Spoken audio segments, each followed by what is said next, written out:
গত সপ্তাহে মেক্সিকোয় নিখোঁজ হওয়া এক মার্কিন ও দুই অস্ট্রেলীয় পর্যটকের মৃতদেহের পরিচয় শনাক্ত হয়েছে। ওই তিন পর্যটকের অভিভাবকেরা তাদের গুলিবিদ্ধ মৃতদেহ শনাক্ত করেছেন।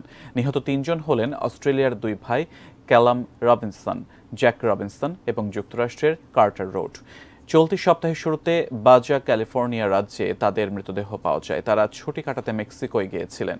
পর্যটন শহর এনসেনাদার পাশে সার্ফিং করতে গিয়ে তারা নিখোঁজ হন। জায়গাটি প্রশান্ত মহাসাগরীয় উপকূল সংলগ্ন যুক্তরাষ্ট্র মেক্সিকো সীমান্ত থেকে প্রায় 90 মিনিটের দূরত্বে। ওই পর্যটকদের অভিভাবকরা তাদের মৃতদেহ শনাক্ত করেছেন।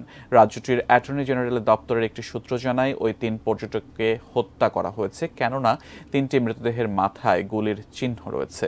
গত 27 এপ্রিল সর্বশেষ এই তিনজনকে প্রকাশ্যে দেখা গিয়েছিল। এই হত্যাকাণ্ডের সন্দেহভাজন হিসেবে তিনজনকে জিজ্ঞাসাবাদ চলছে।